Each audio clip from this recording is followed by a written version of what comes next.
Hey guys, I hope you guys are all okay. Today I'm filming a video on this look. If you're interested in seeing how I do this, then keep on.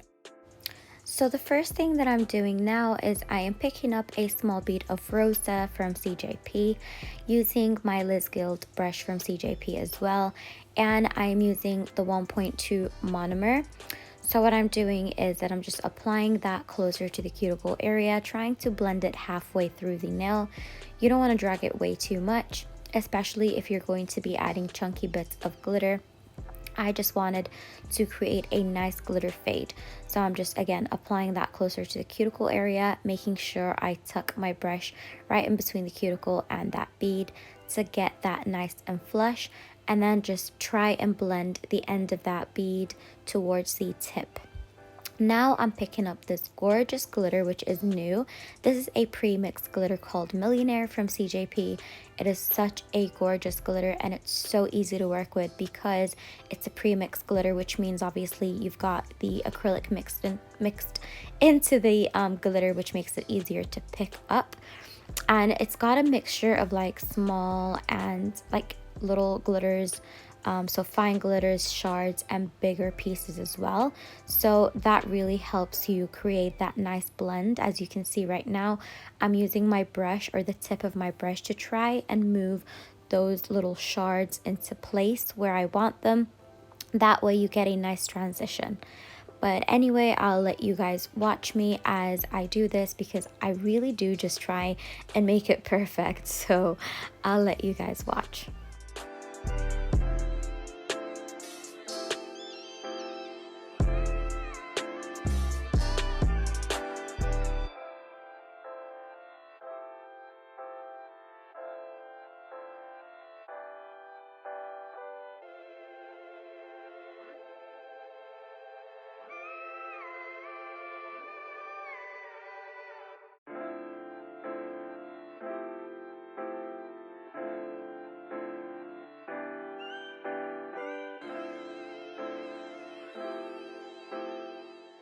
So now I'm picking up a large bead of Rosa, and I'm going to apply that on the pinky and the thumb.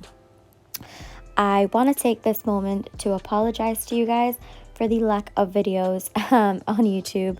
It's just that I've been so busy with university. I am currently doing a post-grad course in university, and I'm also working full-time doing nails, so it's kind of difficult for me to do everything all at once.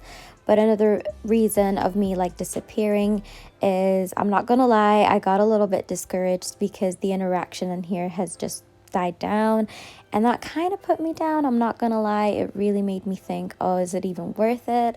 I did not know what I was doing wrong, as I wasn't getting any feedback. So, you know, I kind of just went, okay, whatever, I won't do it.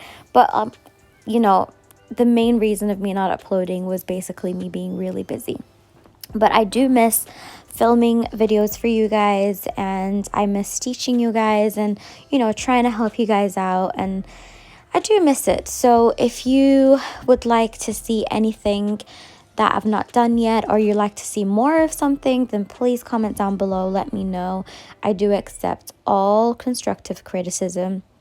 I basically just appreciate your feedback, and when I see that you're interacting with me, it really just encourages me and pushes me more to put more content out there for you guys. So yeah, I would really appreciate your guys' feedback. So yeah, enough of that. Now I am picking up a small wet bead of Rosa, double dipping it in Barely There, which is like a semi-clear acrylic powder, and I'm just creating a marble. I do have other videos of me creating this marble, so I do explain that in depth. But yeah, what I decided to do the same thing, but rather than doing Rosa and Barely There, I picked up coconut milk from CJP and Barely There from Naio Nails, and then just applied that closer to the cuticle area. What that did was it created a nice kind of like, it went from like a deep white color to more of like a translucent tip.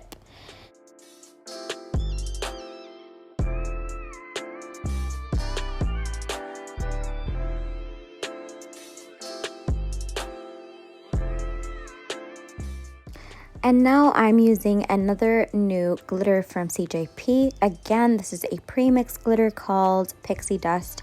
And oh my god, it's actually gorgeous. Like, I wish I used that behind that glitter, like as a base for the one that I used before, which is Millionaire. Hope that made sense. But I just applied that on the entire ring finger. When I was doing this set, I was basically just YOLOing everything, so I did not know what I was doing. That's why I was going a little bit slow. And also bear in mind, this was all in real time. I've not sped up anything because I just wanted to do something different. I feel like I always speed up the videos, and maybe you guys will appreciate it even better if I leave it like this. I do irritate myself watching this because I keep seeing that I keep brushing and wiping and everything, but I want you to see that, because that's the key of getting your application perfect, is to not mess with it too much, but you want to keep messing with it to get it perfect. Anyway, now I have changed my brush. I'm using Queenie from CJP. This is a bigger brush. It's a number 16 or 14.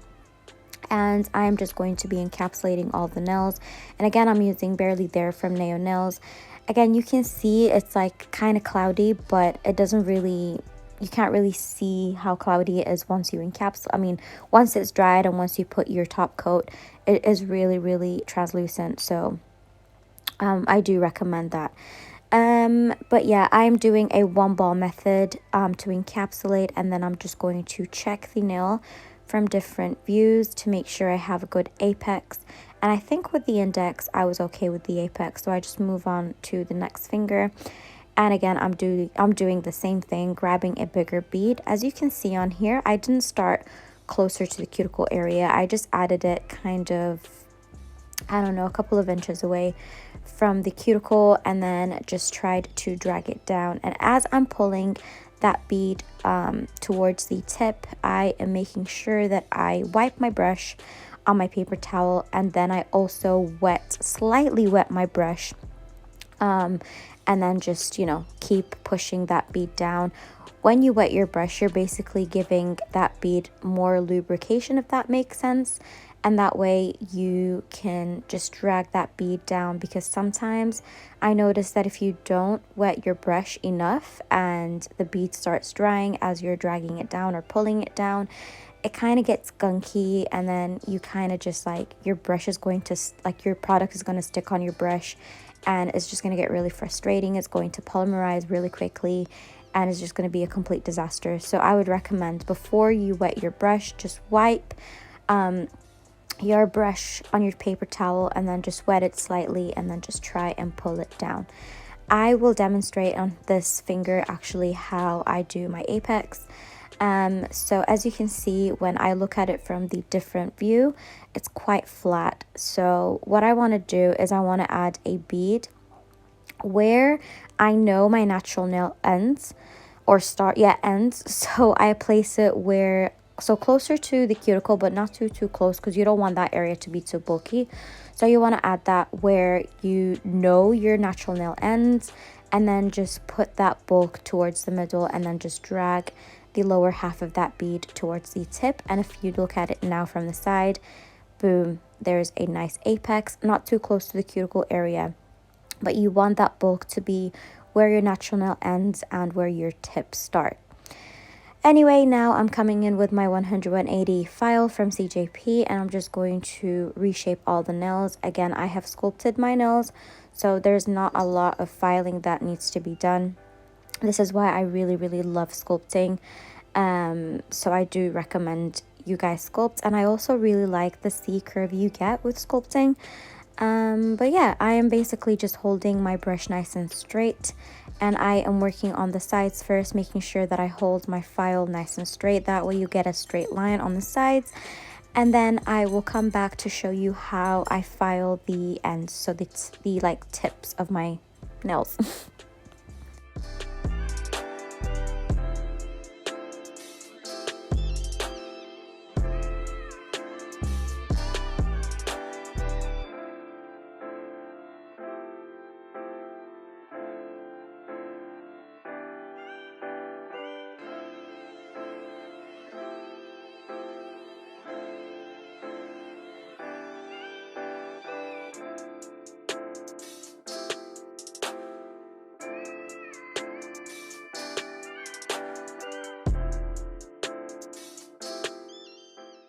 So once I'm happy with the sidewalls of my nails, I'm using the tip of my thumbnail as a support. So I'm basically just holding it behind my index.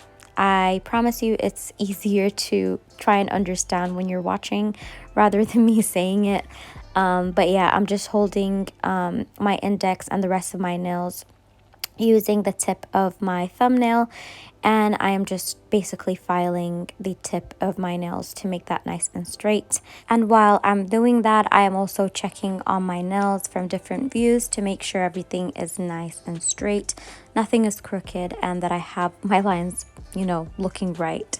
But anyway, after that, I like to come in with my fine drill bit. So this is a fine carbide drill bit, and I'm using it at 8,000 RPMs. And I'm just going over the cuticle area. As you can see, you want to make sure that you seal that area really good. You don't want any gaps between your natural nails and your acrylic, because if you do leave any gaps, you will have lifting as water or any oils will get trapped on there.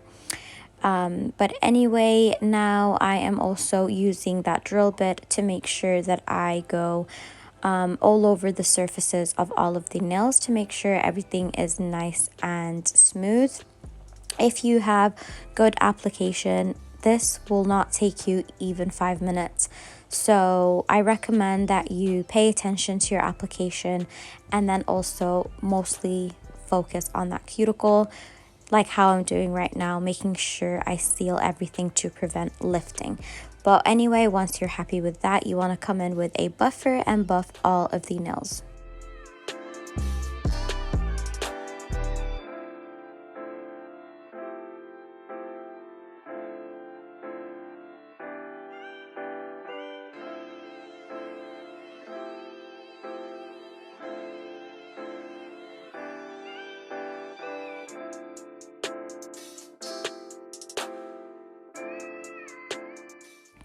So I have buffed, cleansed, and everything, and I have applied some crystals, and now I'm using my favorite top coat, and this is Time to Shine from CJP, and I'm just going to be applying that on all of the nails.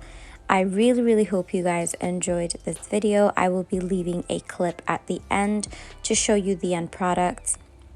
But yeah, let me know what you guys think.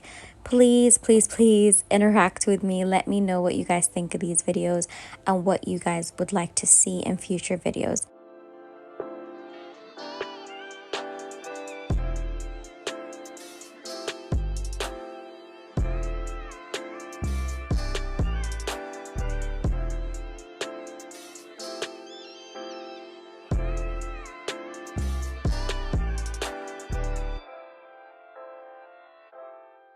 So there you have it, the final look. I really hope you guys enjoyed this video. Don't forget to like, share, and comment down below, and subscribe to my channel. I shall see you in my next video.